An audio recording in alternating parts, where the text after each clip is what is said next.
नमो भगवते वासुदेवाय। श्रीमद्वाल्मीकिरामायणम् आरण्यकाण्डम् 31 सर्गः। रावणकरवृत्तोपलम्बः। त्वरमाणस्ततो गद्वा जनस्थानादकम्पनः प्रविश्य लङ्कां वेगेन रावणं वाक्यमब्रवीत्। जनस्थानस्थिता राजन् राक्षसा बहवो हताः करच्च निहतः संख्ये कथञ्चिदहमागतः। एवमुक्तो दशग्रीवः क्रुद्धसंरक्तलोचनः अकम्पनमुवाचेदं निर्दहन्निव चक्षुषा। केन भीमं जनस्थानं हतं मम परासुना को हि सर्वेषु लोकेषु गतिं नाधिगमिष्यति।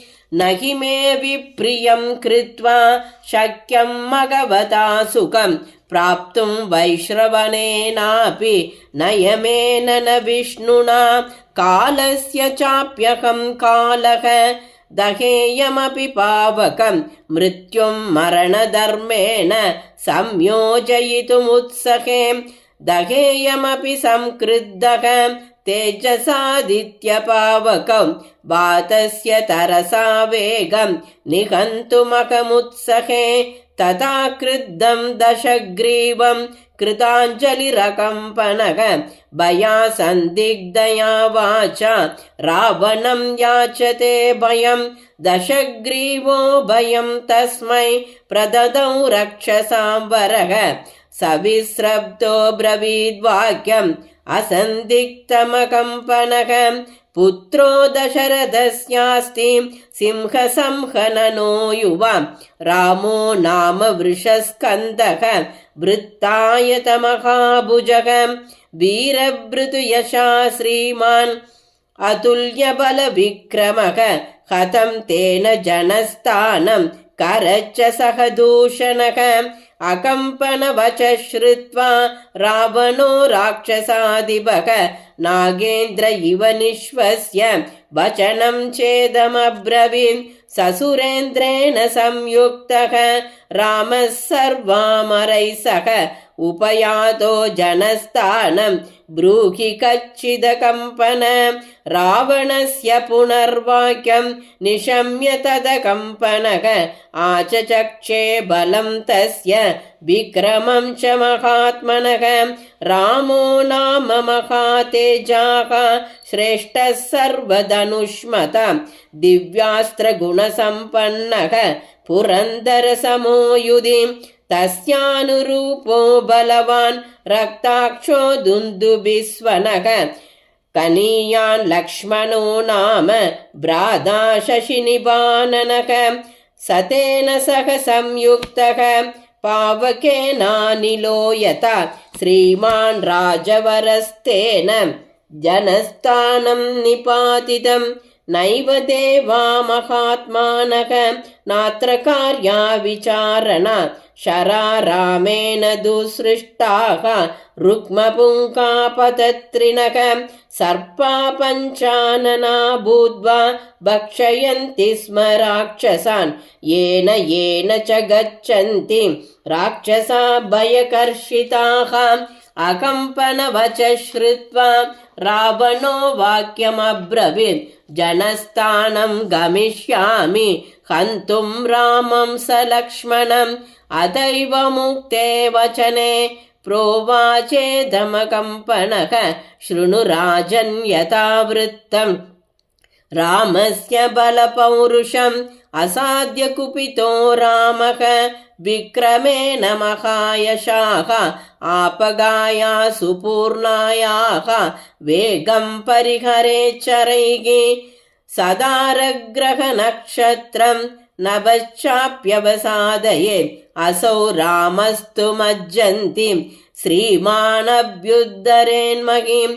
भित्त्वा वेलां समुद्रस्य लोकानाप्लावयेद्विभुः वेगं वापि समुद्रस्य वायुं वा विदमेच्चरैः संहृत्य वा पुनर्लोकान् विक्रमेण महायशाः शक्तसः पुरुषौ व्याघ्रः स्रष्टुं पुनरपि प्रजाः न हि रामो दशग्रीव शक्यो जेतुं त्वया युधि रक्षसां वापि लोकेन स्वर्गपापजनैरिव न तं वद्यमहं मन्ये सर्वैर्देवासुरैरपि अयं तस्य वतोपायः तं ममैगमनाशृणु भार्या तस्योत्तमा लोके सीता नाम सुमध्यमा श्यामा समविभक्ताङ्गी स्त्रीरत्नं रत्नभूषिता नैव देवी न गन्धर्वी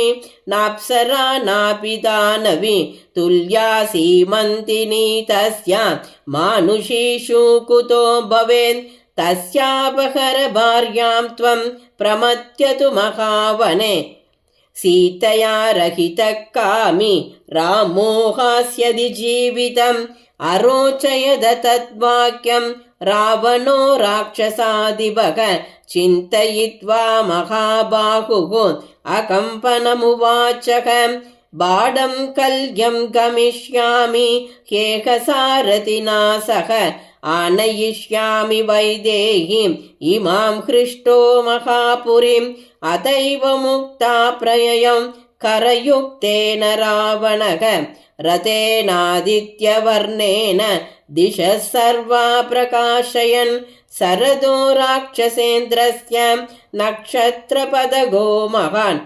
सञ्चार्यमानशुशुभे जलदे चन्द्रमा इव समारीचाश्रमं प्राप्य ताडकेयमुपागमत् मारीचेणार्चितो राजा भक्ष्यभोज्यैरमानुषैः तं स्वयं पूजयित्वा तु आसनेनोदकेन च अर्थो बहितया वाचा मारीचो वाक्यमब्रवीत् कच्चित् सुकुशलं राजन् लोकानां राक्षसेश्वर आशङ्के नाथ जाने त्वं यतस्तूर्णमिहागतः एवमुक्तो महातेजाः मारीचेन स रावणः ततः पश्चादिदं वाक्यम् अब्रवीद्वाक्यकोविदः आरक्षो मे हतस्तात् रामेणाक्लिष्टकर्मणा जनस्थानमवद्यं तत् सर्वं युधि निपातितं तस्य मे कुरु साचिव्यं तस्य भार्यापहारणे राक्षसेन्द्रवच श्रुत्वा मारीचो वाक्यमब्रवीत् आख्याता केन सीता सा मित्ररूपेण शत्रुणा त्वया राक्षसशार्दूल को न नन्दति निन्दितः सीतामिहानयस्वेति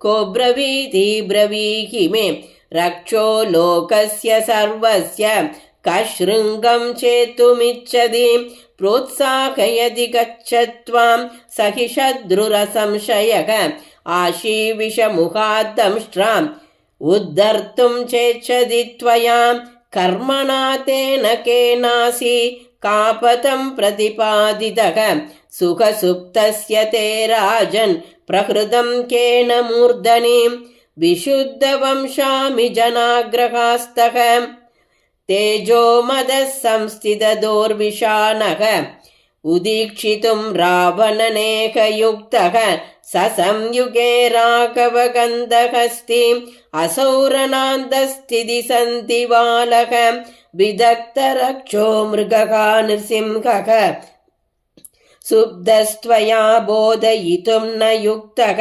शराङ्गपूर्णो निशिदासि दंष्ट्रः चापावहारे भुजवेगपङ्के शरोर्मिमाले सुमहाकवौगे न रामपातालमुखेति घोरे प्रस्कन्दितुं राक्षसराजयुक्तम् प्रसीदलङ्केश्वर राक्षसेन्द्र लङ्कां प्रसन्नो भव साधु गच्छ त्वं स्वेषु दारेषु रमस्व नित्यं रामस्य भार्यो रमतां वनेषु एवमुक्तो दशग्रीवः मारीचेन स रावणः न्यवर्तत पुरीं लङ्कां विवेश च गृहोत्तमम्।